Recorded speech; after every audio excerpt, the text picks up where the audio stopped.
Few people like talking about sexual abuse. Most people would rather not think about it at all. If you work for a youth or vulnerable adult serving organisation, you've got no choice.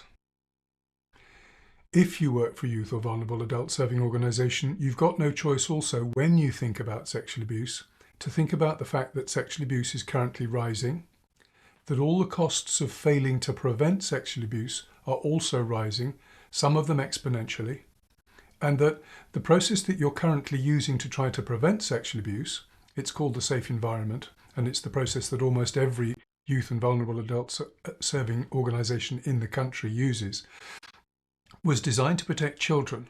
It wasn't designed to protect the people and organisations that look after children from the consequences of not being able to prevent sexual abuse.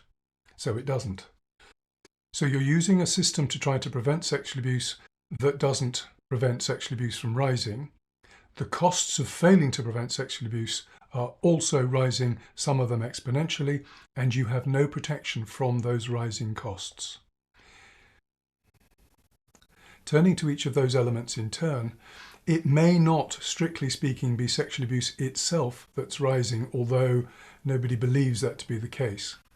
What's rising are reports of sexual abuse, and the reason for rising reports is some mix of rising sexual abuse, rising likelihood of people who are abused to come forward earlier than they used to, that we're identifying more sexual abuse, or that we're identifying sexual abuse earlier than we used to, or some other reasons.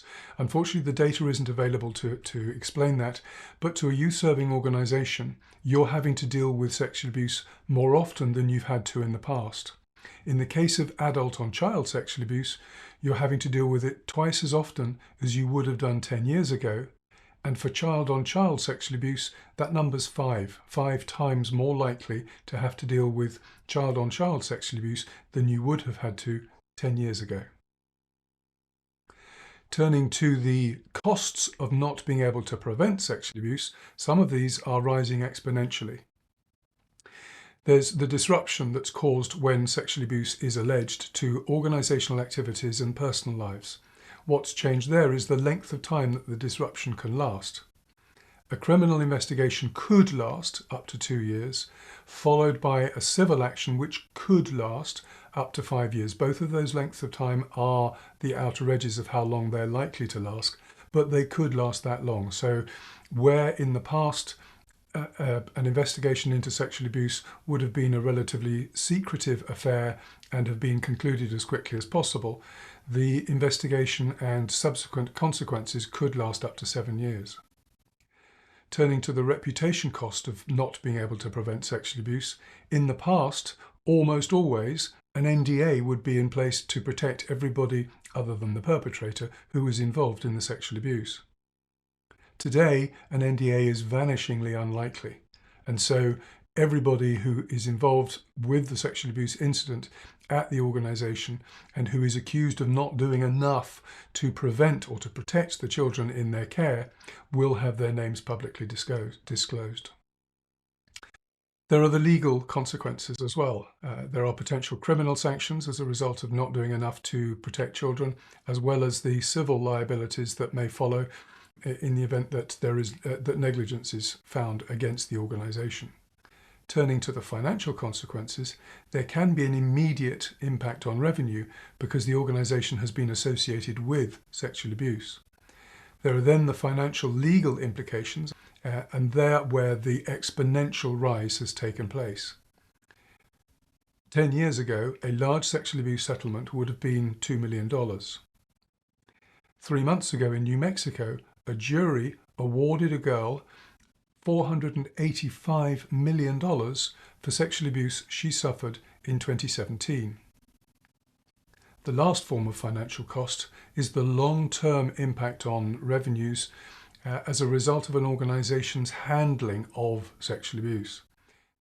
If you work for organisations that care for children and vulnerable adults, you want to help them. You certainly want to keep them safe, and you absolutely want to keep them safe from sexual abuse. So you're diligent about employing all of the elements of the safe environment. You may know it as Safe Sport or Safe Parish or one of the other safes, but you're diligent about criminal background checks, about making sure that everybody's got their training around what sexual abuse is, how to identify it and what to do if they identify it.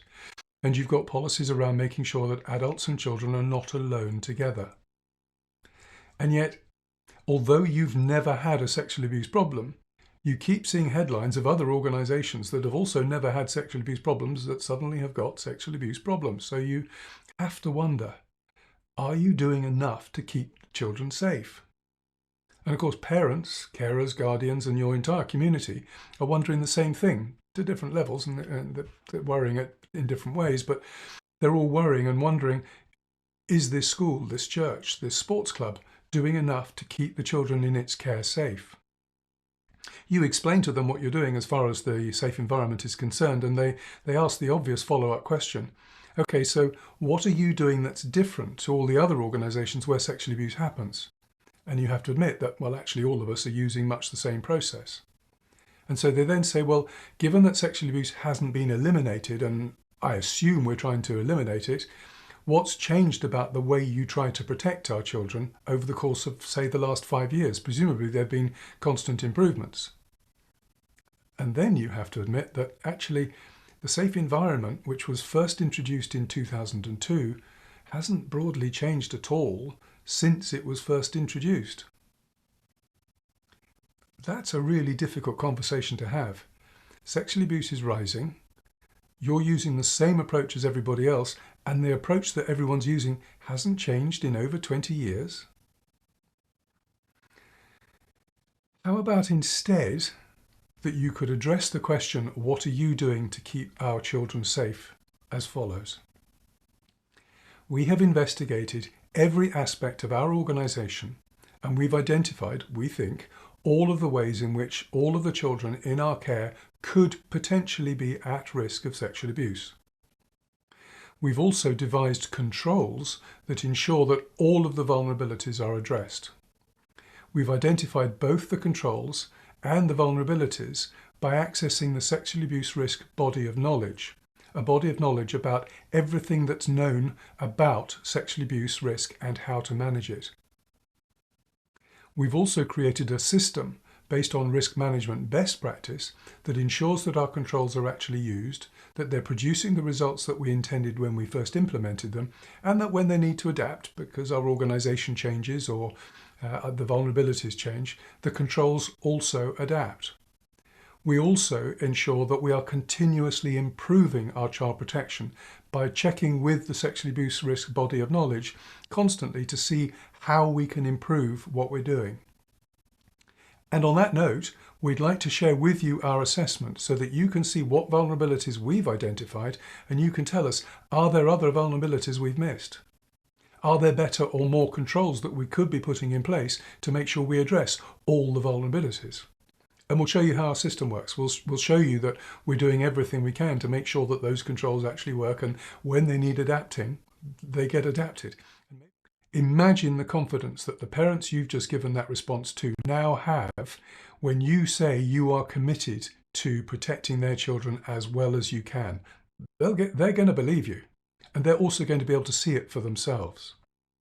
Imagine too that now you're using risk management best practice to protect your children and yourselves. You've got, for example, an incident response plan in place that ensures that the disruption that you can't avoid, it's going to happen, but you can now minimize it. You can also show people what you were doing to try to conscientiously protect children, which will make a significant difference to the reputation risk that you have.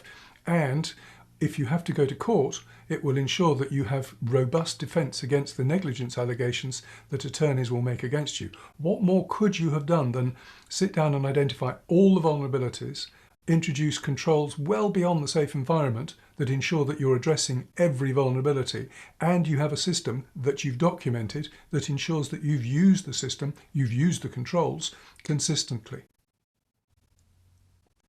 What I've just given you is the ideal response that you can give to parents around how you protect their children.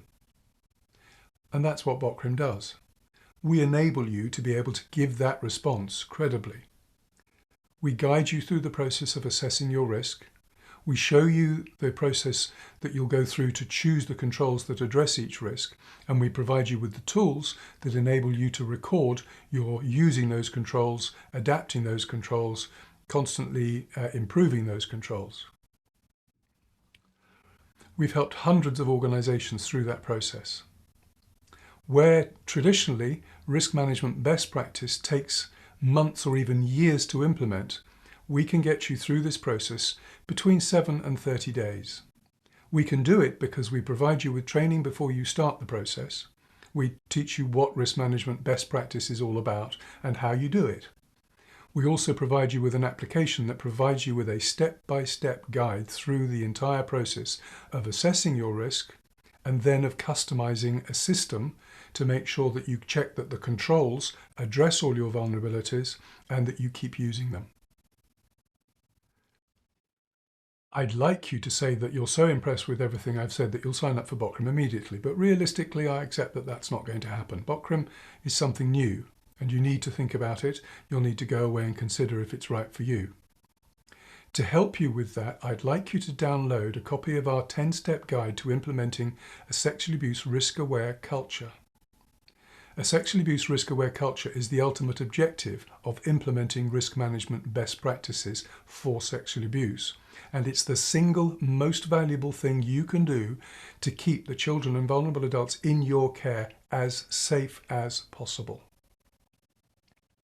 Once you've had a chance to look at that, which will show you the process that we'll take you through, I'd like you to book a call with me, Tim Jaggs, BOKRIM's founder, and I'll talk you through exactly how we help you implement that ideal sexual abuse risk protection response.